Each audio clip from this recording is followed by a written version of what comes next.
All right, how everybody, meteorologist David Glenn here on this Friday afternoon, August the 15th. We're once again tracking some showers and storms across the area. And like the past couple of days, while they're not severe, there's not the strong wind gusts of 58 miles an hour or higher, no large hail, which is good.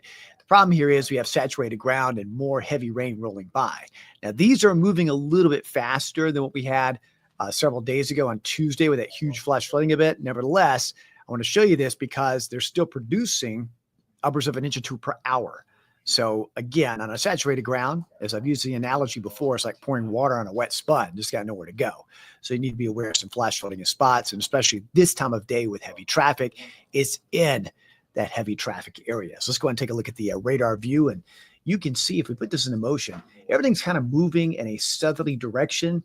I've got the upper level streamlines here showing you the upper level flow pushing it along, but it's very slow support, so it's not moving very fast, and therein lies the problem with heavy rain.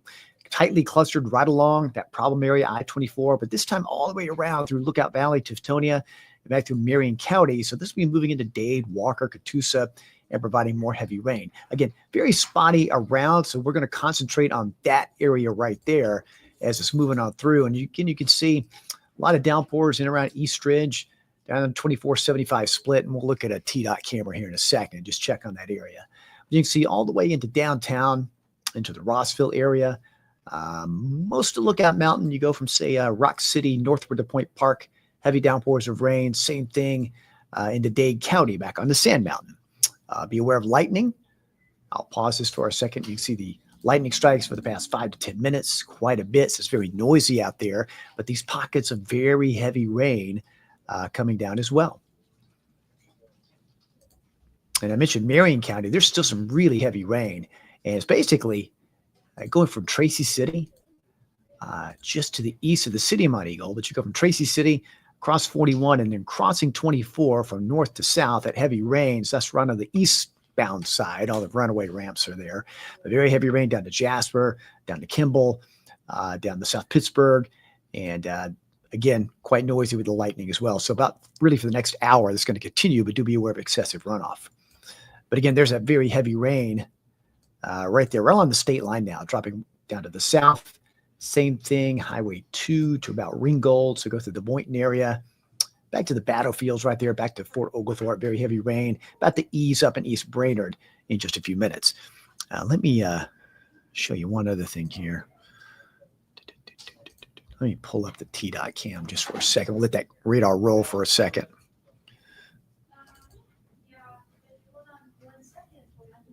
Let's see. Let me pull up that.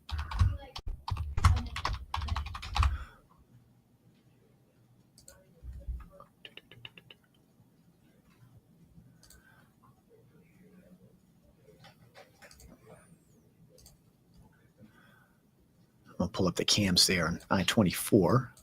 I'm pulling up on another screen here so you can still see the radar. And we'll just take a peek at that area that was hit hard on Tuesday.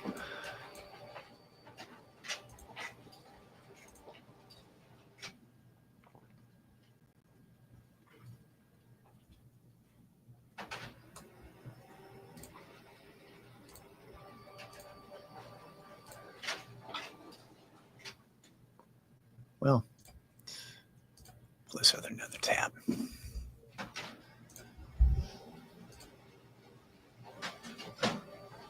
Here we go.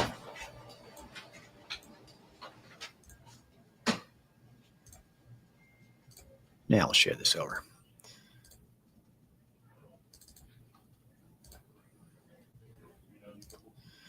And this is looking at the area that was really hit hard on a Tuesday. So it is raining, but traffic's moving along at a slow pace, but we don't see evidence of flooding there. So again, that's the area I-24 in McBrien.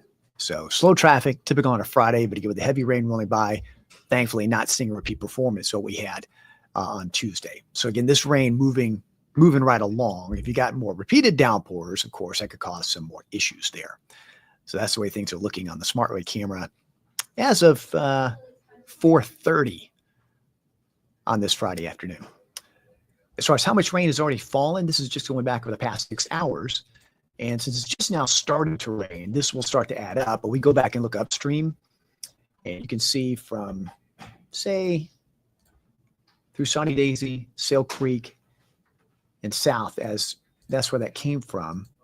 The amounts are just over an inch, 1.5, and up to Dayton, about 1.3. So it's got a good soaking downpour of rain there. So do be aware of some excessive runoff in spots because the ground is saturated, but hopefully not a repeat performance. We just wanted to let you know what's happening out there. A lot of football games going out tonight, especially North Georgia. These are going to be around, probably pregame for some, but start to move on through. They are moving fast enough to where they're not going to stall. We'll have to watch for any outflow causing any redevelopment farther off to the north. But again, most of these will continue to drop down to the south. So Chickamauga, you got heavy rain coming your way. Trenton, Lafayette, Ringgold. But again, it's more of heavy rain and occasional lightning. Let me show you the high-res model for the rest of the evening. And this will give us an idea of, at least from the short range, how things will time out this evening. Let me back that up for a second. So through about 7 o'clock, again, between now and 7, all that rain continues to drop down to the south, and then eventually fading on out through mid to late evening. So as I mentioned, there are a few big games. I know there's a big game down in Chickamauga tonight, just one of the big games this evening. May have some downpours for that pregame. Hopefully getting out of there before the game. But for, I think, everybody else, most of those showers will start to fade on out through late evening. So again, that's the radar view. Let me go back. That's the short range radar view. Let me go back, not the tropics. Let's go back to the live radar. And again, slow moving, heavy downpours. That's the story of the afternoon. Watch for areas of minor flooding in spots, but overall about 1 inch to maybe 2 inches in some spots where the rain is a bit heavier. All right, that's a quick update, folks. We'll have more details coming up on News Channel 9 starting at 5 o'clock. And, of course, you can watch your mobile device on newschannel9.com as well. We'll have more details about why shower chances will start dropping off a bit more over the weekend and temperatures going way up. We had a preview of that today before the storms rolled in. All right, thanks, everybody. See you again in about a half hour on News Channel 9. Thanks so much for watching. Stay safe.